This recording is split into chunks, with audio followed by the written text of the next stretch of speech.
What you're about to watch is a breakdown of which game subscription service is statistically the best. As you might imagine, having Jake the analyst manually document thousands of games over 10 different services was no small task, but with this in mind, we are going to streamline the analysis to trim the fat and get straight to the good stuff. With this in mind, we wanted to get our man paid for his research, so before we get started, here's the extremely helpful brand who made this all possible. This video is sponsored by Keeps, which also happens to be a subscription service focused on letting you keep that wonderful head of hair that people appreciate on the daily. Keeps allows men to treat male pattern baldness from the comfort of their own home by putting you in a text chat with a qualified doctor to assess your needs and prescribe you a hair treatment plan to be delivered to your door. A staggering 2 out of 3 homies will experience some form of male pattern baldness before the age of 35, and the best way to prevent hair loss is to start treatment before that process begins. With 24-hour access to a doctor, Keeps also lets you talk about any questions or concerns you may have along the way, because as long-time viewers will know, referring to people who actually know their shit is pretty much half of our entire content. Find out how Keeps maintains its 5-star rating and enjoy an insane 50% discount by going to keeps.com/surswag or just click the link in the description like a normal fucking person. Keeps maintaining the hair that wasn't already shaved off from our other sponsor. To clear a few things up, the services that we are looking at specifically focus on providing a constant library of games to the consumer, as opposed to subscription services that largely exist to allow multiplayer functionality. This means that services like Xbox Live Gold and PlayStation Plus are not going to be covered in this video, as we are instead focusing on what would be best described as Netflix for games services. We also decided to split the services to be platform specific. For example, Xbox GamePass tended to have different offerings on console, as opposed to the PC application. With this in mind, all data used was platform specific and up to date as of the 30th of May, 2021. With that out of the way, let's get started. The first metric to measure the value of a subscription service is cloud functionality, that is, being able to stream a game directly without the need to download it at all. The first service to include cloud gaming is PlayStation Now, which might surprise viewers with how little they market the feature. With this in mind, it does not cover every game available, and furthermore, the feature isn't even available on every PlayStation exclusive. The second to include cloud gaming is Ubisoft Plus. However, as this is exclusive to Google Stadia and Amazon Luna, this also barely counts. The last and most functional on the list is Game Pass Ultimate, which allows cloud gaming on PC, console, and even mobile. There have been talks for Microsoft to bring this feature to Nintendo Switch, allowing Switch users to have complete access to Game Pass. However, there is no concrete news on this proposal as of time of writing. Next up we have day 1 releases, which means by having such a service, you'll be able to play new first-party titles on their day of release, as opposed to having to buy them separately. Fortunately, this seems like a standard offering for these kinds of services. EA Play does not include this day 1 access consistently, with games like Knockout City being the exception. However, this feature is guaranteed in the more expensive EA Play Pro. PlayStation Now, on the other hand, does not offer day 1 access at all, presumably as they don't want to miss out on the sizable revenue generation of their extensive list of first-party titles. This leaves PlayStation with clear room for improvement in this category. However, with its impressive reputation for first-party games, its simple addition could be an absolute power play, should they wish to adopt to this norm into the future. In terms of whether these services include extra DLC, this is a category that's dominated by Ubisoft. Management at Ubisoft just don't give a shit. As for the price of admission, they'll give you the most expensive version of every single game they have day 1, meaning if you're paying for a McFucking deluxe version of the game, for $160. You might as well just pay for Ubisoft Plus for a month and get access to literally all of their games for a significantly reduced price. Microsoft, on the other hand, is committed to offering DLC for their first-party games, granted not to the same monetary value of Ubisoft, while the Electronic Arts DLC policy is a continuous and ever-changing mystery, depending on the game, platform, and alignment of the stars. This category does unfortunately serve up another L for PlayStation, as they're not willing to let go of their sweet DLC revenue just yet. In terms of whether these services offer discounts for DLCs or discounts for games that are currently on the pass, pretty much every company is willing to throw in something to sweeten the deal, with two notable exceptions. For Sony's PlayStation Now, it's likely that this wasn't an inclusion to keep the cost of the service low and to not cut into the revenue they'd receive for the somewhat inelastic Day 1 first-party titles. Ubisoft, on the other hand, likely figures that because they are already including literally everything they have in the pass, there just isn't a point in offering a discount when they'd likely rather users just keep paying that juicy subscription money. In terms of additional features, this was mostly reserved for the companies who have what economists call fuck you money syndrome. Microsoft's console Game Pass Ultimate will give users Xbox Live Gold, a month of Disney Plus, and even entire access to EA Play, meaning you literally get a second entire service from this list, just thrown in as a fucking bonus. Regular Game Pass owners on PC will also get access to EA Play. However, regular Game Pass users on console are fuck out of luck. In terms of PlayStation Now, Sony grants free access to multiplayer functionality for all games included, and although this is kind of like inventing a problem to sell you the solution, we'll still chalk this up in Sony's favor. As we've learned during the research process, most people consider price the most important metric, so here's what it will cost to maintain such a service. The monthly rates were extracted from each service's website, and unless a different yearly price was shown, we calculated the yearly expense by multiplying the monthly price by 12. We do the hard number crunching, so you don't have to. Having a look at the yearly cost chart, we see the average price of a game subscription service sits at 88 Freedom Bucks, with all versions of EA Play, claiming the title as the cheapest, and dare we say, most consumer-friendly of all passes on offer. Perhaps the most intriguing point of interest is the significantly higher cost of both Game Pass Ultimate and Ubisoft Plus, coming in at a clear lead at $180 each. When looking at the monthly cost, however, the services start to become more similar, with the average price at around $9.50. Although EA Play Pro becomes significantly more expensive month to month, we'd still like to award Ubisoft Plus and Game Pass Ultimate with our most expensive award.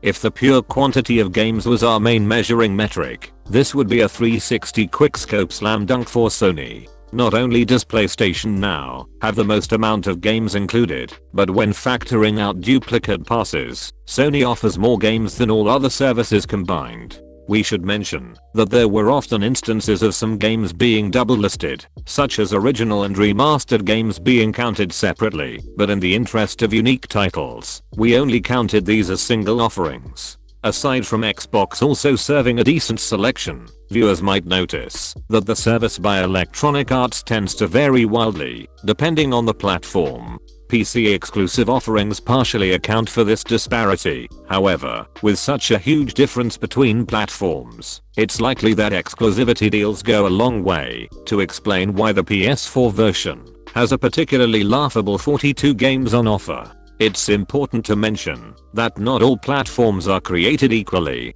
When looking at the amount of games users are offered per dollar spent per year, this does somewhat flatten the graph in EA's favor, especially when looking at its origin platform. The same cannot be said for Ubisoft, however, as users looking for their money to translate into a wide selection of games might be left wanting more.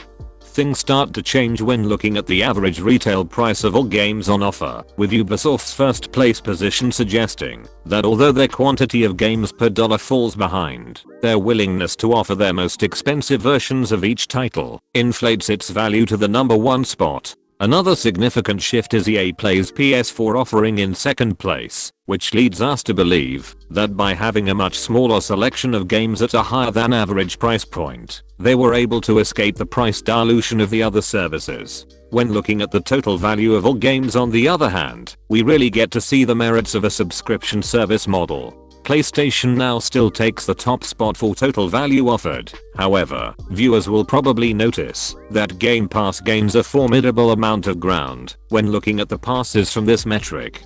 Perhaps unsurprisingly, the other companies that don't have the stupid amount of money required to develop their own consoles have the least amount of overall game value. It should be mentioned that although EA Play dominates the lower half of this list, it was also the cheapest service we covered.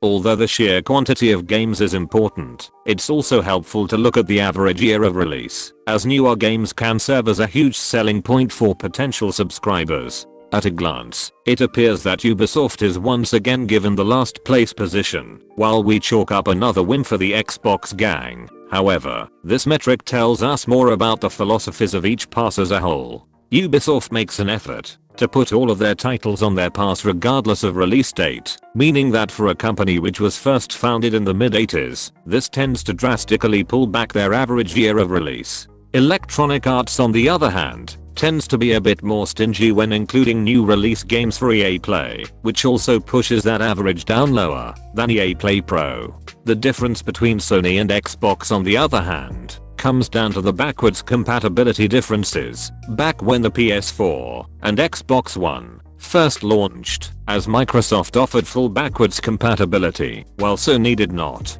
As a consequence, Microsoft's Game Pass offerings are mostly locked to the Xbox One generation and onward, while PlayStation draws from a huge list of games that are unplayable on the PS4 without the service. It should be noted that although PlayStation Now had the highest combined game value, its huge catalog of games that were released as early as the year 2000 made it difficult to determine the manufacturer's suggested retail price. In terms of rating each pass by the average score of their titles, we went to our old friend Metacritic. It should be noted that although some live service games tend to change and evolve over time, new content updates usually did very little to impact a game's overall score after release. This is something to keep in mind when games like GTA 5 or No Man's Sky are involved. First up we have the average Critic scores, and although you'll notice that there's very little difference between most of the services, PlayStation Now comes in at a clear last place, mostly down to the sheer quantity of its library, diluting the average game score. Likewise, EA Play for Steam benefits from a tighter selection of polished games when compared to its other versions, allowing it to come out slightly ahead of its tough Game Pass rivals. Jake the analyst suggests that PlayStation would greatly improve in this metric by trimming the overabundance of what he calls anime-inspired titles. In our research, however, we found that people tended to care significantly less about the opinions of critics as opposed to the collective score of users. As you can see, the average scores for all passes drops significantly under user scrutiny, presumably because users on Metacritic are much more happy to make use of those zeros and tens. Ubisoft Plus and PlayStation Now tended to benefit a lot more from having the sole input of regular players, while EA Play on PS4 saw a sharp decline. With this in mind, we suspect that rating inconsistencies between platform-specific versions of certain games may have played at the very least a small factor in its last place position. With user scores out of the way, we also thought it would be interesting to find how many must-play bangers are on offer by each service. To measure this, we decided to quantify a must-play game as anything with an average Critic rating of a 9 or above. The reason we didn't go with the preferred user score is that there were so few games able to break that threshold that it wasn't even worth mentioning. With close to 900 games on offer, significantly more than any other service, it's not surprising that PlayStation Now took the number 1 spot. However, Game Pass Ultimate proved to be a very close second, suggesting that Microsoft tends to be more selective with their titles. Another elephant in the room is how EA Play for PS4 couldn't secure a single must-play title, which was mostly due to the absence of the Dragon Age and Mass Effect heavyweights that carried the service on other platforms. We now come to the conclusion of which service is actually the best, because as you can imagine, not all of these metrics were born equal. Using YouTuber privilege, we were able to get around 5,000 very helpful game enthusiasts to rank the features they wanted in a battle pass from most to least important, and using this data, we were able to give weight to each category and finally determine an overall winner. Perhaps unsurprisingly from this audience, most of those surveyed primarily play on PC, followed closely by last-gen hardware, then finally the newer consoles that are currently experiencing global shortages. In terms of which services respondents were already using, the most common answer was none of them, followed by variants of the Xbox GamePass, then everything else. The actual weightings themselves were quite interesting, as it appeared that the most important metric was the overall price of the service, the number of overall games, and the must-play gold tier titles that we mentioned earlier. Release year and day one availability also seemed to be moderately important. However, it seemed that no one really gave a shit about the opinion of game critics. Viewers are free to draw their own conclusions. To come to our final score, we simply multiplied each service's ranking by the weight we received from the survey, leaving us with the final scoreboard. In what might not be a shock, variants of the Xbox Game Pass took all podium positions for overall best service, perhaps a testament to its insane commitment to this business model and their willingness to spend big money to make it work. However, it should be mentioned that PlayStation now is very close behind, and if Sony improved on even one of these high-value metrics, they could very well dethrone the reigning champion. Considering their reputation for high-scoring first-party games, having new releases drop on day one would likely be enough to push them over the edge. EA Play Pro, coming in 5th, probably isn't going to surprise many people, as viewers may have noticed that it was pretty much middle of the pack for the entire analysis. Ubisoft Plus came in at 6th place, which is almost disappointing, considering how they add everything on the service day one. If we could give them any recommendation, going for those gold tier games and reducing the price of the service itself could be enough to elevate Ubisoft Plus into a podium position. Jake the analyst points out that if Ubisoft reduced the cost of its service to the same price as EA Play, it would be able to take a commanding first place lead over all of its competitors. The last 4 spots are all taken by the regular versions of EA Play. A mixture of inconsistencies between services and a much smaller library of games makes it hard to recommend EA Play to viewers, and although it's the cheapest service on offer, every single platform seems to have a better alternative for those looking for a single service to use. It wouldn't be impossible for Electronic Arts to step up their game much like Ubisoft, but their value proposition likely needs to be re-evaluated before it has any hope of competing with the big boys. Viewers should keep in mind that this is only one way that these types of services could be measured, as although we did our best to come to a fair and honest conclusion, we are not about to pretend that this shit would hold together under peer-reviewed scrutiny. However, with this in mind, viewers who are inclined to dig into the numbers or read Jake the analyst's full write-up are free to find links in the description. If you'd like to see more of these crazy big research projects in the future, let us know down below. But until next time, have a fucking good one.